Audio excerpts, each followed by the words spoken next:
This is St. Louis on the Air from St. Louis Public Radio. I'm Elaine Cha. Desert travel, archaeological digs, hieroglyphics, and ancient artifacts. That's what most people associate with Egyptology. As to whom we imagine pursuing the study of ancient Egypt, it's mostly men. But women made critical contributions to the field in its earliest days, despite male-dominated narratives that suggest otherwise. Kathleen Sheppard is a history professor at Missouri S&T and author of Women in the Valley of the King, the untold story of women Egyptologists in the Gilded Age. In the book, Kathleen showcases the stories of some of the earliest women who ventured to Egypt and whose work was forgotten or intentionally excluded from sources that form our current understanding of the who's who of Egyptology. St. Louis Public Radio's interim managing editor, Jonathan Ahl, spoke with Kathleen to dig deeper on her research. Here's their conversation. What was the impetus to write this book?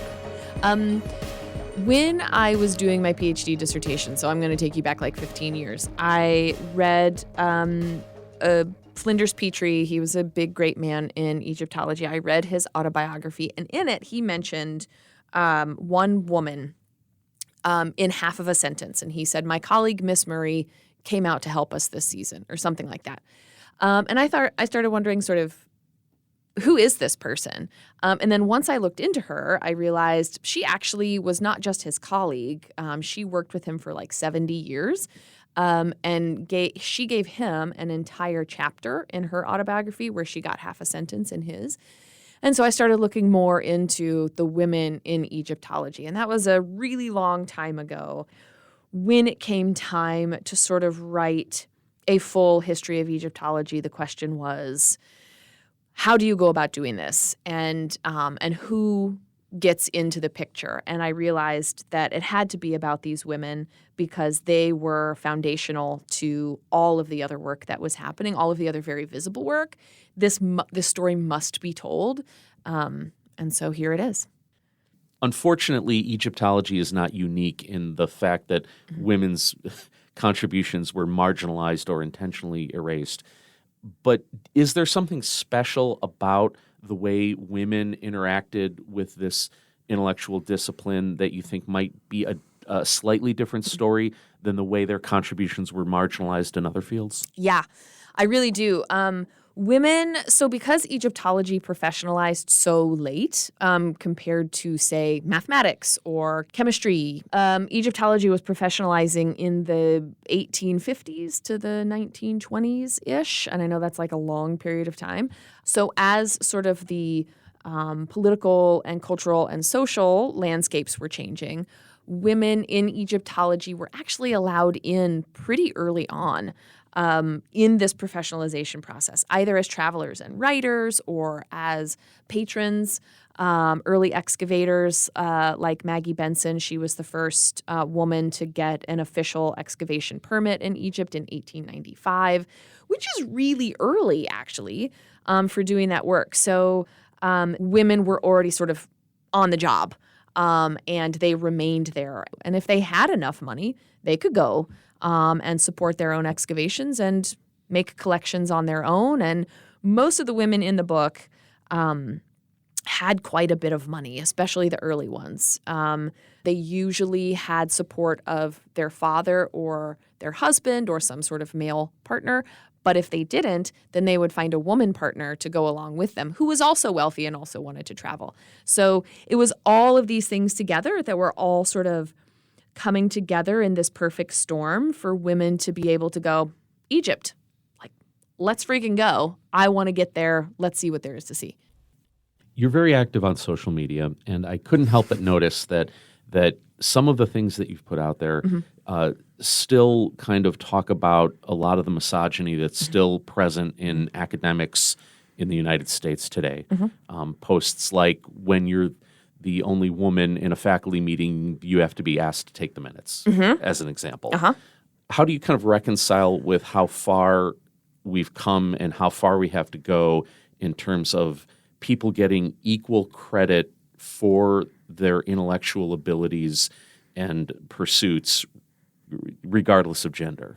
There was a study that came out, and I couldn't cite it. I would have to Google it, that said something along the lines of, at least in the United States, at the rate that we are moving, it's going to take us another 50 to 100 years to reach gender parity. And I think that sometimes, and it depends on the field that you're in, and it depends on maybe the institution that you're at. So like at Missouri S&T, where I am, it's a STEM-focused university.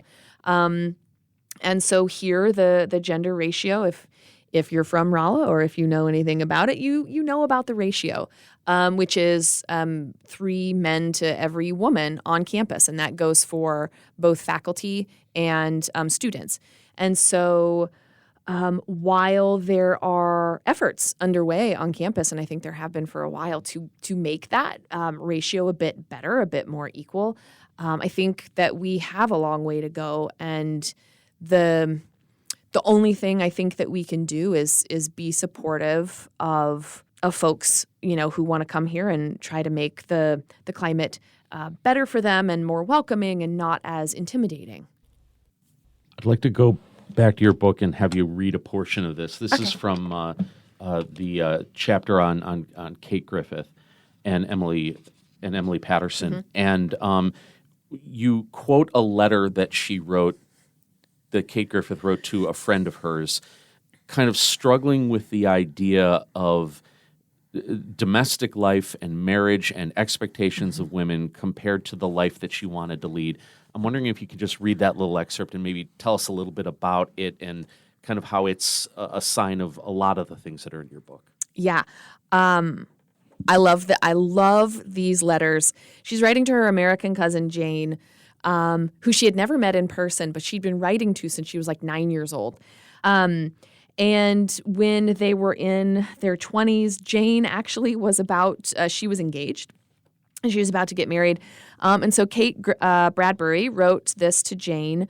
She was saying that, she's not really against marriage. She wanted to live alone, but she wasn't against it. It just had to be the right kind. And so she said, I agree with you. Women, as a rule, have narrower interests when married. Is it of necessity, I wonder? I am afraid so, because of the children. Childless married life, a woman might make another thing. She might, but often she doesn't. And I love this so much because before I found these letters, I had thought, I had a very different idea of, because she ended up marrying Frank Griffith, who had a huge crush on her from the time he met her. And it took a really long time for her to be convinced to marry him. And I thought it was because she possibly preferred same-sex relationships. I wasn't sure. And then she talked about how she was very happy working hand in hand with them. She said she was free to do nothing but work with him, which will be joyful. So she really found a true partner in Frank Griffith. And it really helped Frank out professionally because he didn't have a ton of money, but Kate was loaded. And so he basically, by the time, that they got married and settled down, he was like free to just kind of write and think and do what he wanted right alongside Kate. This is St. Louis on the Air. I'm Jonathan Ahl, and we're talking to Kate Sheppard. She's the author of Women in the Valley of the Kings, about women who are very crucial to the Egyptology movement of the early 1900s and into the 20th century. When you write about these women, their romantic relationships, be it with men, husbands, or in same-sex relationships, is part of the story. Did you feel any concern about making that part of the story because the intent is to profile their contributions? And to what extent did their personal lives, its relevancy, how did you decide to include that?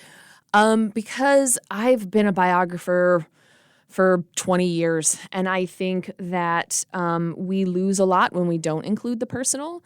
And maybe it's because, I'm a woman in a straight relationship, and so my domestic life carries over into my professional life, right? Like I had a baby and I was then on leave after that, right? That's going to impact the work I'm able to do.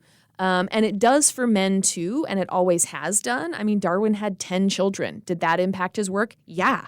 Why are there not more biographers talking about that? Why in his seminal biographies is this not flowing throughout rather than just a mention here and there? Do you know what I mean? Sure. And so for me, it was a no-brainer. These women were impacted by their personal relationships, whether they carried them with them into the field or when they were working at home. The support that they received and sometimes the stress that it caused was crucial to the work that they were doing. You wrote that women were, in fact, the reason that any of the great men of Egyptology were able to be great at all. Mm-hmm. Can you maybe just elaborate a little bit on that? As far as I know, this book, Women in the Valley of the Kings, is the first book that's a full sort of history of the discipline of Egyptology that really spotlights women.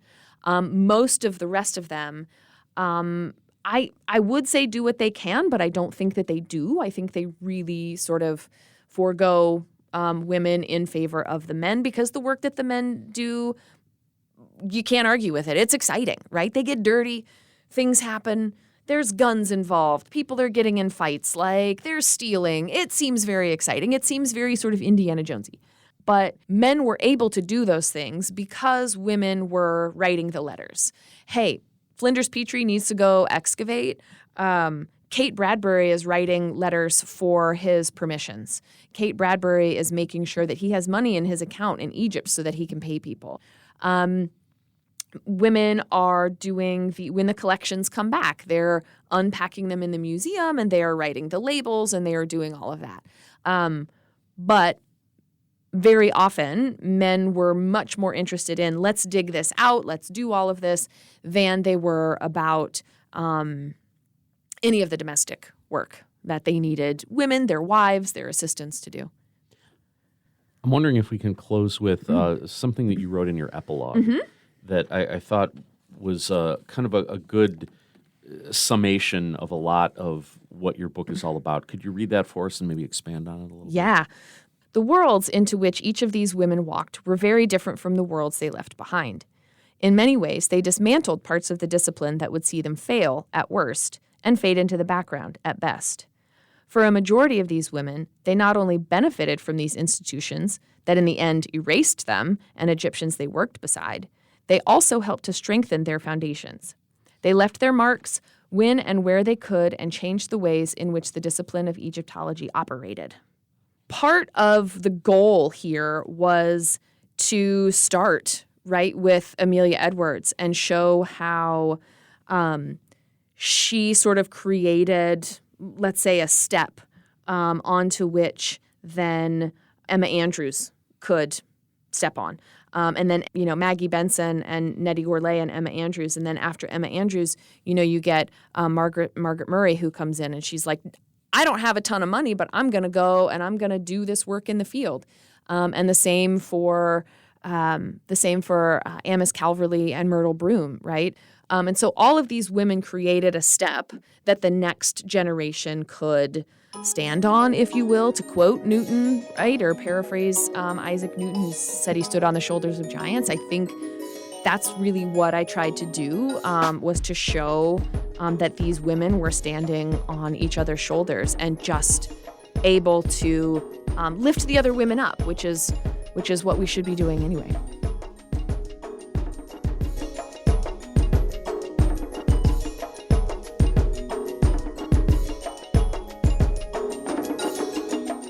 This episode was produced and recorded by Jonathan All and edited by Ola Kuziz. Podcast design by Aaron Dorr. Our executive producer is Alex Hoyer. St. Louis on the Air is a production of St. Louis Public Radio. Understanding starts here. Do you find yourself regularly listening to episodes of St. Louis on the Air? Suggest us to a friend you think might enjoy our conversations. And leave us a review and rating on Apple Podcasts on the App Store. It's the simplest way to help people discover our show. Thanks. St. Louis Public Radio is a member-supported service of the University of Missouri St. Louis.